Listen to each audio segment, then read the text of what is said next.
नमस्कार, मैं शालिनी और आप देख रहे हैं झरोखा राजस्थान न्यूज। आइए बढ़ते हैं आज की बड़ी खबर की ओर। वो इस अप्रोच के साथ चले तो वास्तव में कुछ सार्थक हो सकता है।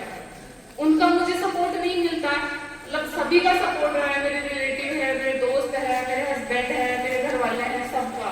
बट सबसे ज्यादा सपोर्ट मुझे मेरी सास ने किया है। और मैं आपको बताऊं, मेरी सास की फॉर्मल एजुकेशन नहीं हुई है, उनको अपने नाम तक लिखना नहीं आता है, बट वो इस चीज की इम्पोर्टेंस इतना समझती है कि एजुकेशन और एजुकेशन का जो अगला पड़ाव आएगा ना, वो आएगा महिला सशक्तिकरण का पड़ाव।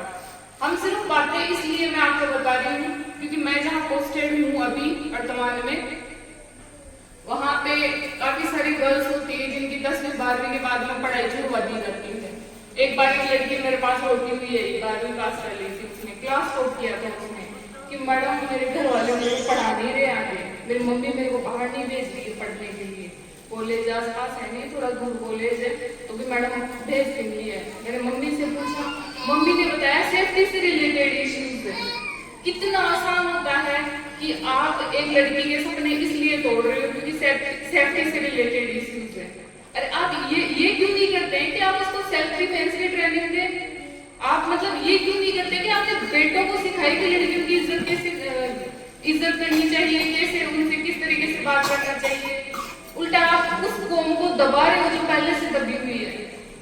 तो सशक्तिकरण तब तक नहीं हो सकता है जब तक हमारी कथनी और करनी एक नहीं हो जाए।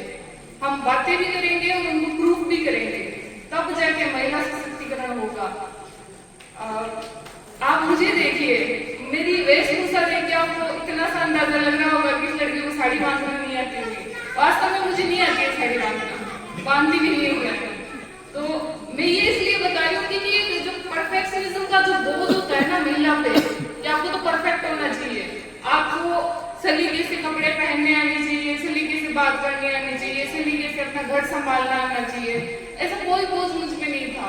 कई औरतें बेचारी इसी बोझ में जिंदगी भर मतलब पिसती रहती है और लास्ट में जिंदगी मतलब उसकी इसी सोच में खत्म हो जाती है कि मुझे है ना अपनी फैमिली के सामने, सोसाइटी के सामने परफेक्ट रहना है, मेरे को परफेक्टली घर का काम आना चाहिए। क्यों भाई, उसी पे एक अकेली लेडीज पे इतना बोझ क्यों? मतलब उसके दिमाग में शुरू से ये बात दिया जाता है कि तुझे ससुराल जाना है, तुझे घर का काम आना चाहिए, तुझे रसोई परफेक्टली आनी चाहिए, तुझे बच्चे संभालना आना चाहिए। मेरे बच्चे 2.5 साल के, आज तक मैंने उसको भी ढंग से संभाला नहीं, मैं नहीं आता बच्चे संभालना, मेरी सासू ने किया सारा काम। तो ये मतलब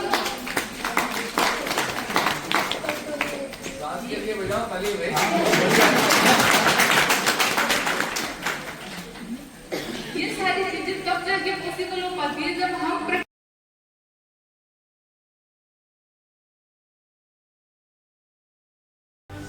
खबरों में अब तक के लिए बस इतना ही। फिर होगी आपसे मुलाकात, तब तक के लिए नमस्कार और देखते रहिए झरोखा राजस्थान न्यूज। ऐसे ही लेटेस्ट अपडेट पाने के लिए हमारे चैनल को लाइक करें, सब्सक्राइब करें, बेल आइकन दबाना ना भूलें। अगर आप हमें फेसबुक, ट्विटर, इंस्टा के माध्यम से देख रहे हैं तो कमेंट, फॉलो करना ना भूलें। धन्यवाद।